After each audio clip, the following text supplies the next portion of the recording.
Hello friends, today we are going to learn about electron transport chain and oxidative phosphorylation. We will start with overview of oxidative phosphorylation followed by arrangement of electron carriers in electron transport chain. Then we will discuss all the components of electron transport chain in detail. Then we will see the passage of electron through electron transport chain and pumping of protons. We will see how the electrochemical gradient is generated due to the pumping of the proton.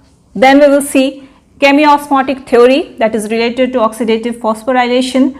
Then we will see the structure and function of ATP synthase, and we will see how ATP is synthesized. We will learn about the inhibitors of electron transport chain, uncoupling agents, and then we will calculate the total ATP that is synthesized from oxidation of one molecule of glucose.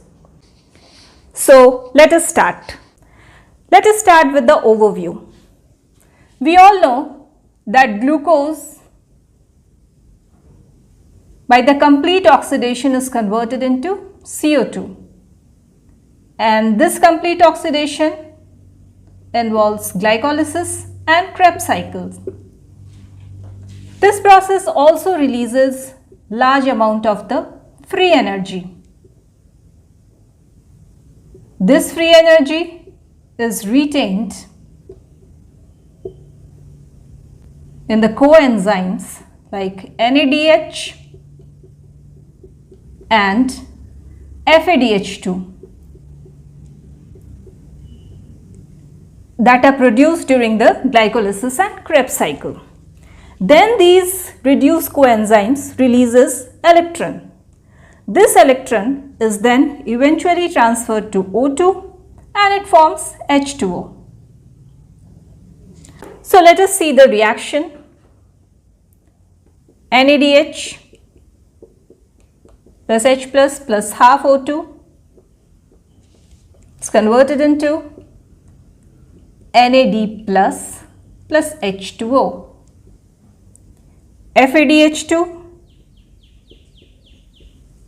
plus half O2 gives FAD plus H2O. Here NADH is oxidized to NAD plus and FADH2 is oxidized to FAD. These reactions are highly exergonic reactions, which means large amount of the energy is released. And this large amount of the free energy is used in the formation of ATP. This is called oxidative phosphorylation.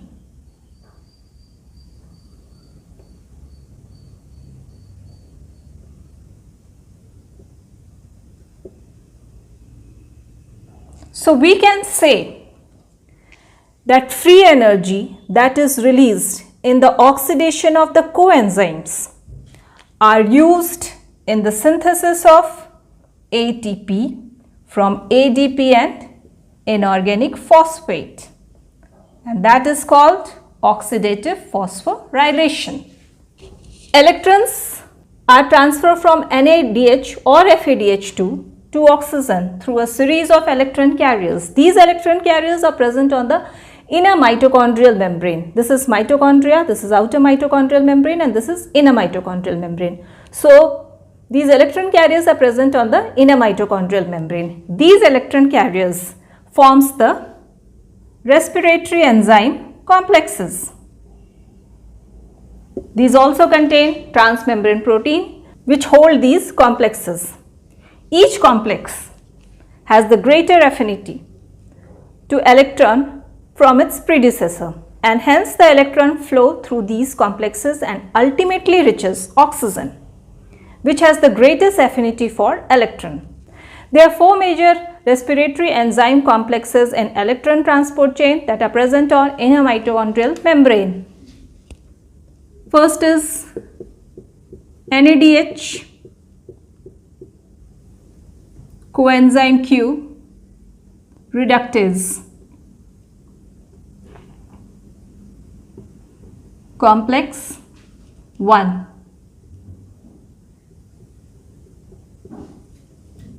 Second is succinate, coenzyme Q, reductase.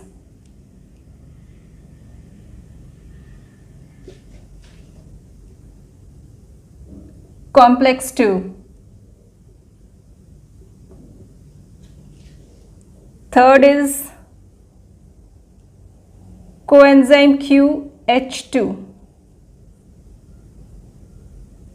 cytochrome C, reductase. Complex 3. Fourth is cytochrome C, oxidase.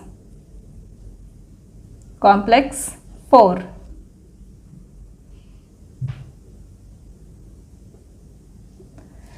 Electrons are transported through these electron carriers by the reversible reduction and oxidation.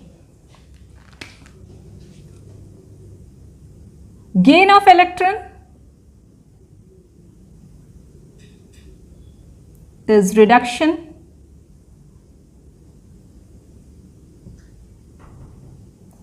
Loss of electron is oxidation.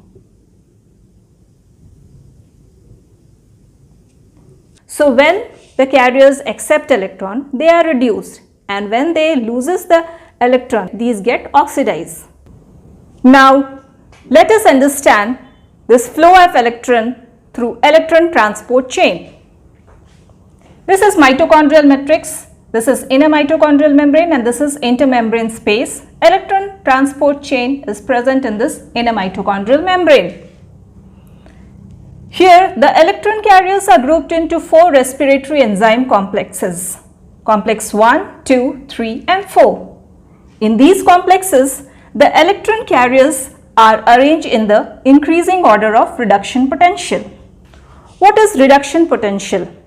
Reduction potential is the tendency of chemical species to gain electron and get reduced. Greater the reduction potential, greater is the tendency to gain electron.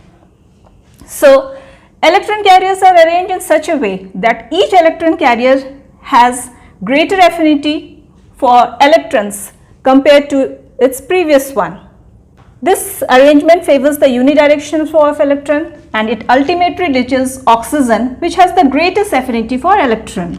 It then combines with 2 protons and give water molecule. Now let us understand this electron transport chain in detail. In this, first is complex 1.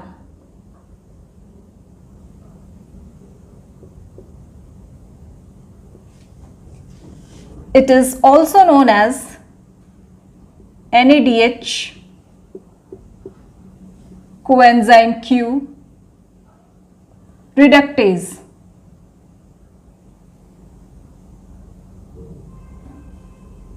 Because it causes the final reduction of coenzyme Q. Also known as NADH dehydrogenase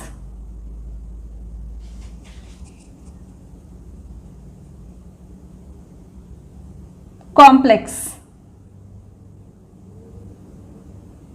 Dehydrogenase because it removes hydrogen atom from NADH, and complex because it also contains flavin mononucleotide and iron sulfur compound. It is also known as NADH oxidoreductase.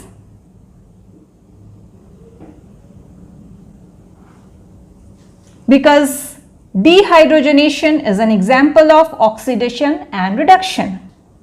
Here hydrogen atom is removed from NADH, so it gets oxidized and it is finally transferred to coenzyme Q, so it gets reduced. Now complex 2.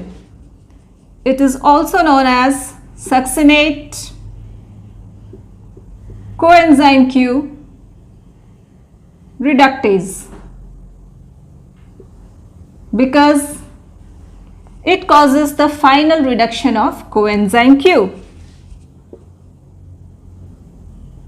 It is also known as succinate dehydrogenase complex.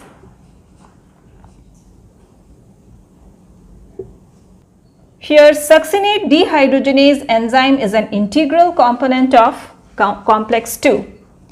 In Krebs cycle, from succinate, hydrogen atom is removed and it is converted into fumarate.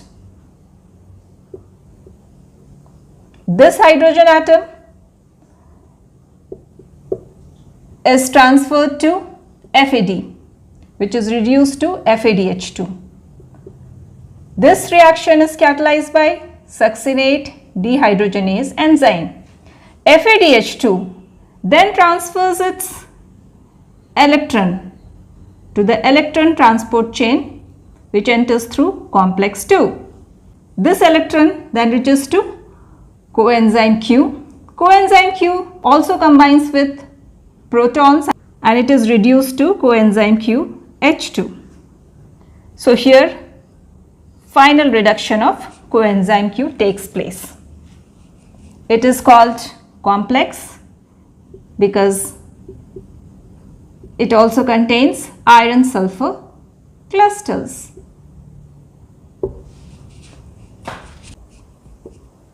Complex 3 known as coenzyme Q H2 cytochrome C reductase because it causes the oxidation of coenzyme QH2 and final reduction of cytochrome C. Cytochromes are group of proteins which has heme as prosthetic group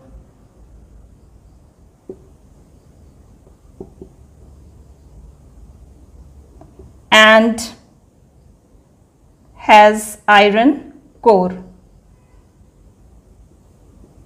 Two types of cytochrome are present in complex 3, cytochrome B and cytochrome C1.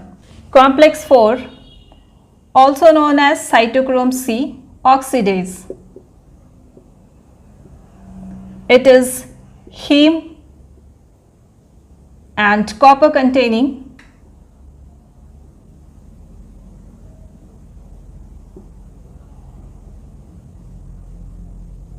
complex.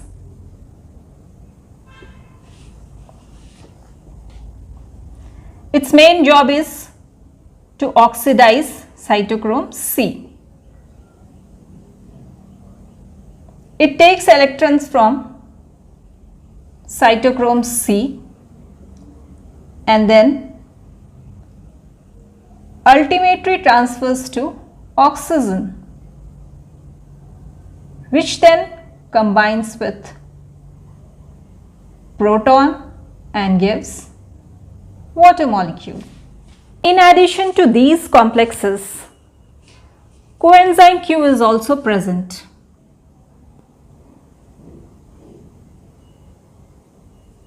It is also known as ubiquinone due to its ubiquitous nature. It is not bound to protein.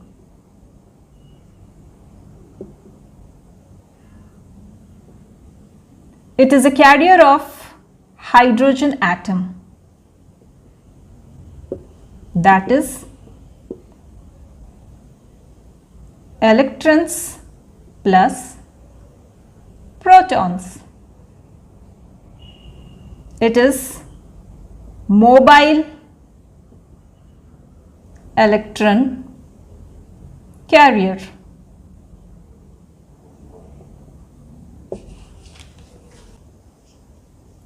Cytochrome C, it is also not bound to protein. Hence, mobile electron carrier.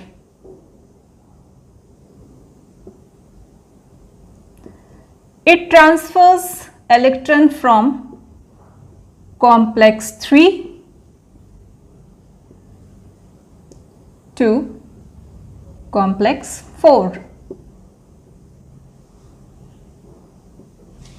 Let us see the process of electron transport through electron transport chain. NADH, a reduced coenzyme that is obtained during glycolysis and Krebs cycle. It transfers a pair of electron to complex 1. It is itself oxidized to NAD plus, and then the electrons are transported through the carriers of complex 1, and then it reaches to coenzyme Q. This coenzyme Q is mobile electron carrier, which is represented by the dotted arrow. During this process of transport of electrons, energy is also released, and hence this complex 1 pumps 4 protons across the inner mitochondrial membrane for each pair of the electron transported. Now from coenzyme Q, the electrons are transferred to complex 3. Similarly, electrons are transferred through the carriers of complex 3 to cytochrome C, and in this process also energy is released. Using this energy, 4 protons are pumped by the complex 3 across the inner mitochondrial membrane for each pair of the electron transported. From cytochrome C, it is transferred to complex 4, and again to the carriers of complex 4, electron ultimately reaches to oxygen, which then combines with proton present in the matrix and give water molecule. This cytochrome C is also mobile electron carrier, and in this process energy is released, and using this energy complex 4 pumps 2 protons across the inner mitochondrial membrane for each pair of the electron transferred. So we see that for each pair of the electron that is transferred from NADH, this electron transport chain pumps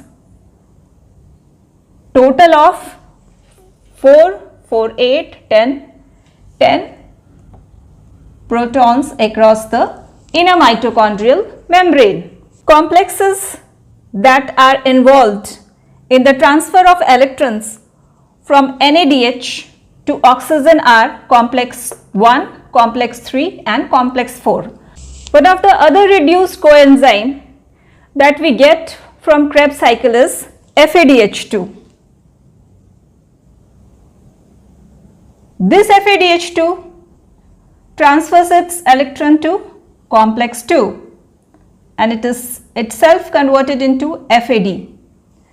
From complex 2, electrons are transported to coenzyme Q. So we can say that coenzyme Q accepts electron from both complex 2 in case of FADH2 and complex 1 in case of NADH. In this process of electron transfer from complex 2 to coenzyme Q, the energy that is released is not sufficient for pumping of proton. So no proton is pumped from complex 2 across the inner mitochondrial membrane. Again from coenzyme Q, electrons are transferred to the carriers of complex 3, and then it is transported to cytochrome C. In this process, energy is released and complex 3 pumps 4 proton across the inner mitochondrial membrane for each pair of the electron that is transported. From cytochrome C, then the electrons are transferred or transported to complex 4, and through electron carriers of the complex 4, the electron ultimately reaches to oxygen, which then combines with proton and give water molecule. In this process also, energy is released and 2 protons are pumped across the inner mitochondrial membrane by complex 4. So here the complexes involved are complex 2, complex 3 and complex 4, and total number of the proton that is pumped across the inner mitochondrial membrane in this process is 6 protons. When the electrons are transported through the electron transport chain, it is accompanied by pumping of proton across inner mitochondrial membrane, that is from the matrix to the intermembrane space.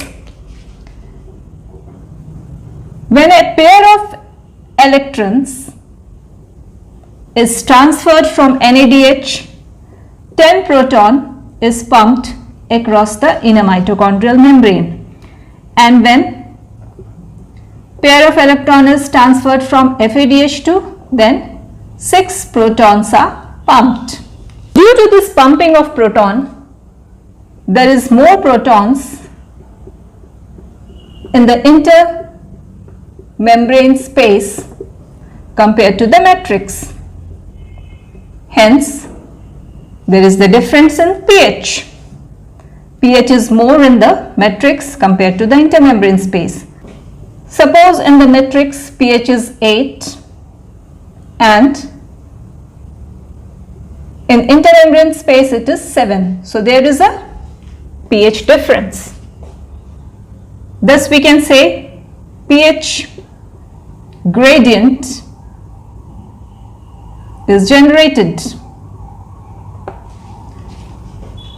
Proton is positively charged. So due to the pumping of protons inside, that is in the matrix, it is negative, and outside, that is in the intermembrane space, it is positive. Thus also voltage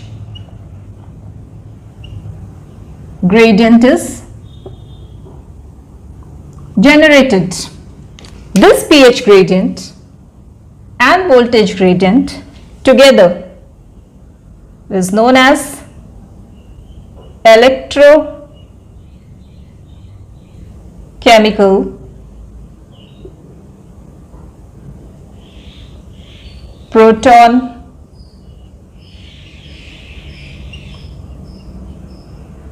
gradient. This electrochemical proton gradient exerts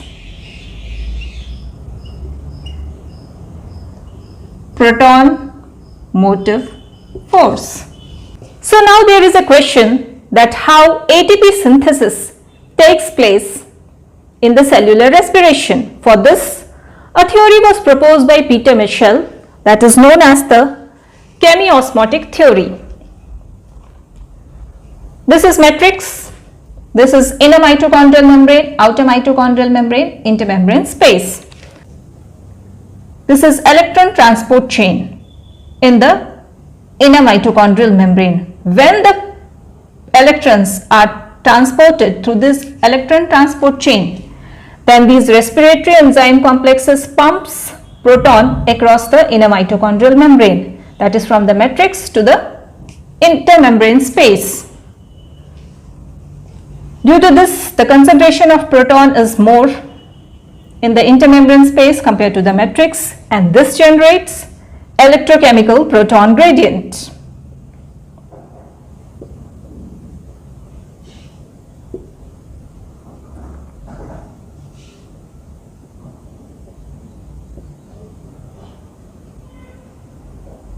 This electrochemical proton gradient exerts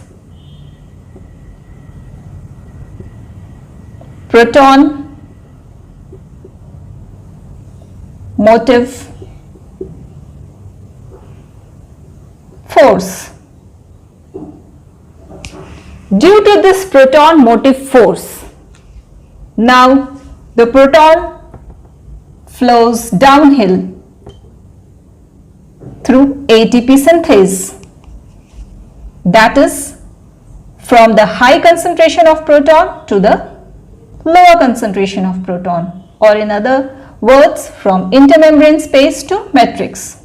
This ATP synthase is transmembrane protein complex, and during the flow of the proton, energy is dissipated.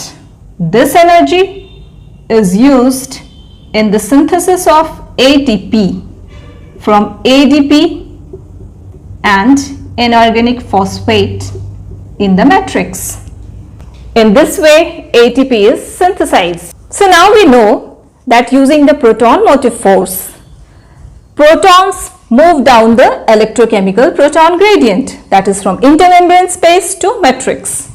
And in this movement, large amount of energy is released. This energy is used in the synthesis of ATP, and this synthesis of ATP is catalyzed by ATP synthase. Let us see the detailed structure of ATP synthase. ATP synthase is also known as the F0 F1 complex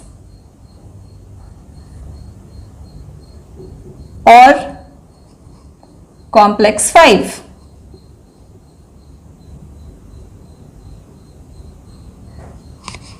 It has two components, F0 component and F1 ATPs. This F0 component has 9 to 12 C subunits, 1 A subunit and 2 B subunit. This C forms the disc-like structure F1 ATPs. This F1 ATPs has 3 alpha, 3 beta subunit, 1 gamma subunit, 1 delta and 1 epsilon. F0 component is embedded in the inner mitochondrial membrane and F1 ATPs protrudes in the matrix. This gamma subunit is present at the center of the F1 ATPs and interacts with the F0 ATPs. And F1 ATPs is tightly bound to the F0 component. There are 3 alpha and 3 beta subunits. This 3 beta subunit is the site for ATP synthesis.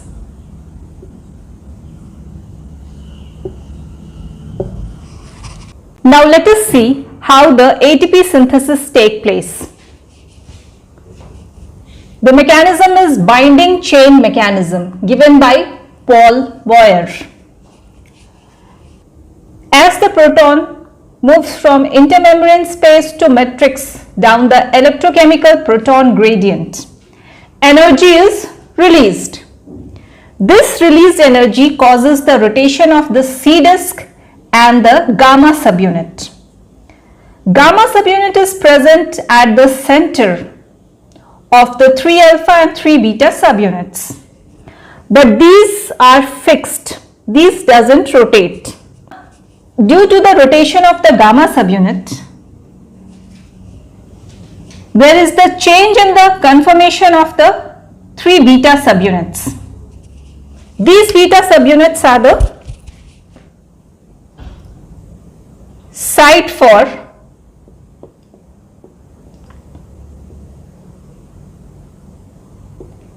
ATP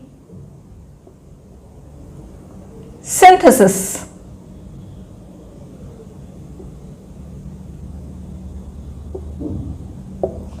This is the cross section of beta subunit. Beta subunit is the site for ATP synthesis. 3 beta subunits are present, beta 1, beta 2 and beta 3, and gamma subunit is at the center. Initially, beta 1 has open conformation, beta 2 has tight conformation and beta 3 has loose conformation. Open conformation of beta 1 does not have the affinity for any nucleotide, so it is empty. And to the loose conformation of beta 3, it has the affinity for nucleotides, so ADP and inorganic phosphate comes and binds. And to the tight conformation of the beta 2, ATP is present because it has the highest affinity for nucleotide. As the gamma subunit rotates, conformation of these subunits changes. Now beta 1 has loose conformation, beta 2 has open conformation and beta 3 has tight conformation. To this loose conformation, because it has the affinity for nucleotides, ADP and inorganic phosphate comes and bind. And to beta 3, which has the tight conformation, it has the highest affinity for the nucleotide, so from ADP and inorganic phosphate, ATP is formed. Beta 2 has open conformation. Earlier it had tight conformation. So ATP is present at the open conformation of the beta 2, but it does not have the affinity for nucleotide, so ATP is released.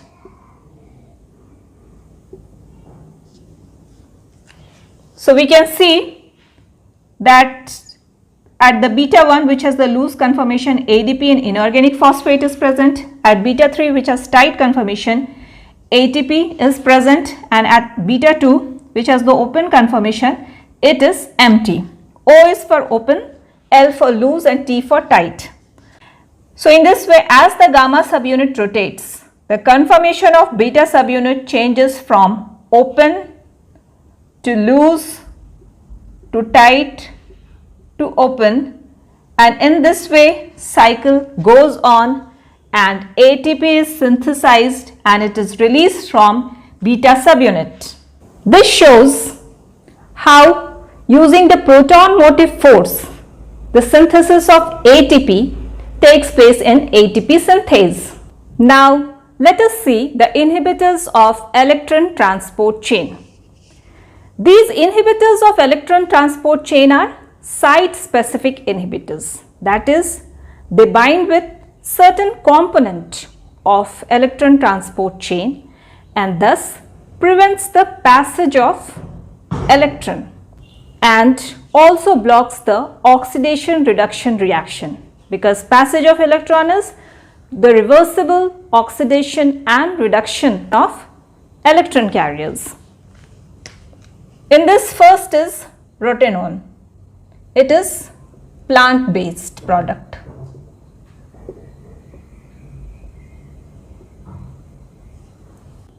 This inhibits the passage of electron from NADH coenzyme Q reductase complex. This is complex 1.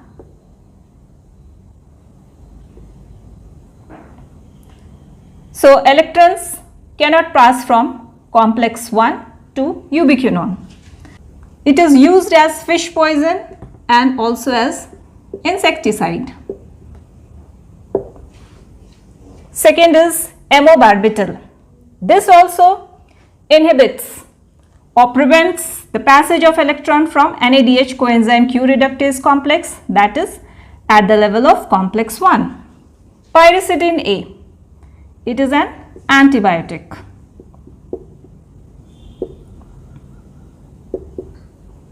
It prevents the passage of electron from NADH coenzyme Q reductase complex to ubiquinone. This competes with ubiquinone. Now the electrons are passed from complex 1 to pyridine A instead of ubiquinone. Antimycin A. Antimycin A, it is an antibiotic. It blocks or prevents the passage of electron from cytochrome B to cytochrome C1. These are the carriers present in complex 3. So, antimycin A prevents the passage of electron at the level of complex 3, that is also known as coenzyme Q H2 cytochrome C reductase.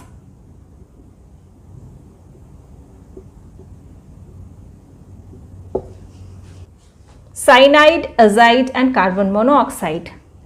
These binds with the component of complex 4 and prevents the terminal transfer of electron from complex 4 to oxygen. Complex 4 is also known as cytochrome C oxidase. Among them, cyanide and azide binds with the reduced form of cytochrome, and this carbon monoxide binds with the oxidized form of cytochrome. In plants, certain alternative mechanisms are also present. In some cases, from NADH, electrons through the complex 1 is transported to ubiquinone, and from ubiquinone it is directly transported to oxygen, thus bypassing complex 3 and complex 4. And the energy that is present in NADH, it is released as heat, because pumping of proton also does not take place. Since in this pathway it bypasses the transport of electron from complex 4 to oxygen, hence this pathway is cyanide resistant.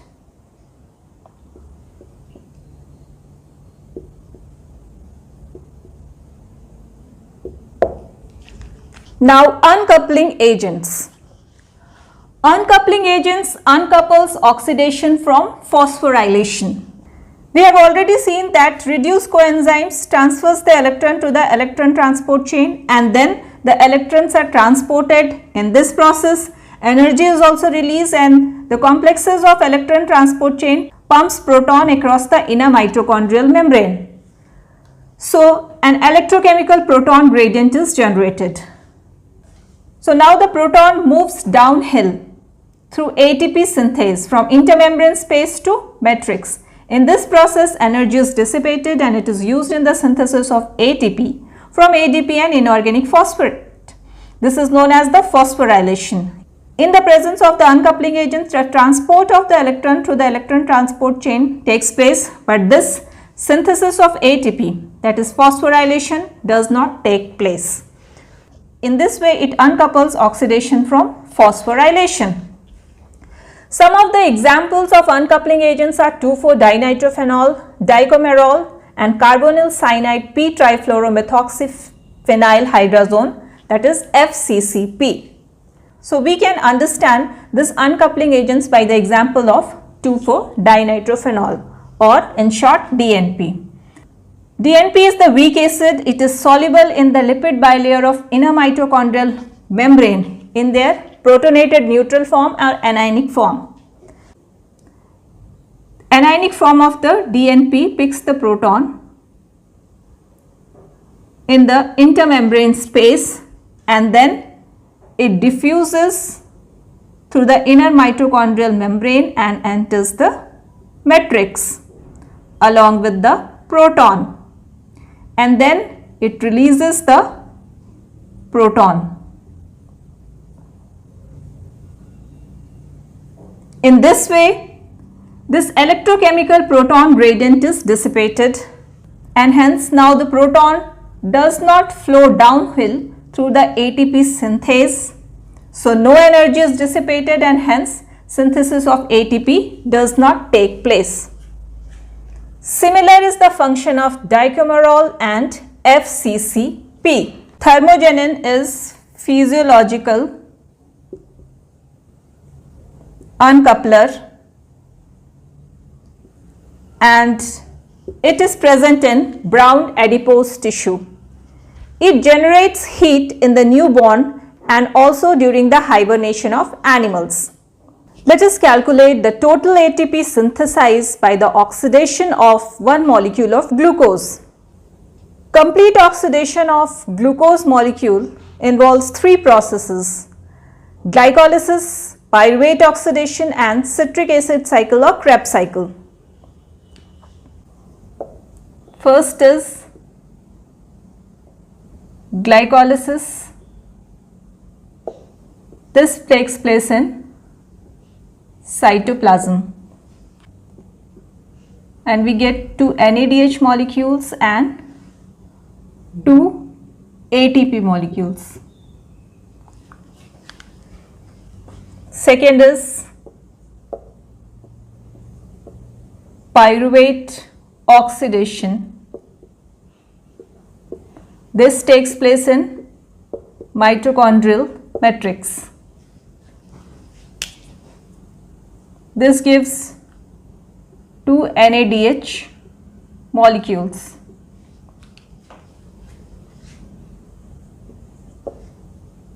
Third is citric acid cycle.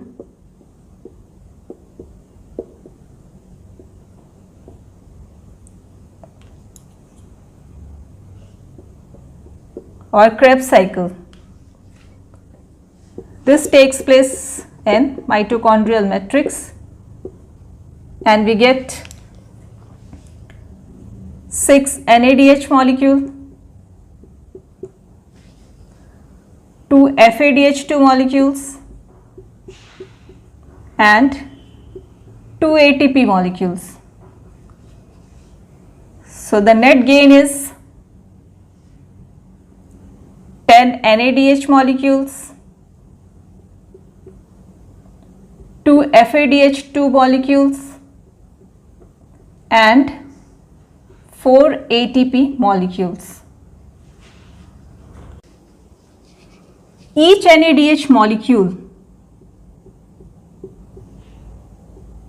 gives 2.5 ATP molecules by oxidative phosphorylation.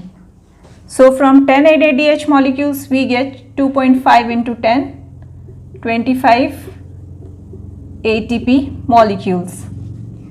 Each molecule of FADH2 in the oxidative phosphorylation gives 1.5 ATP molecules. So 2 FADH2 molecules will give 1.5 ATP into 2, 3 ATP molecules. So we get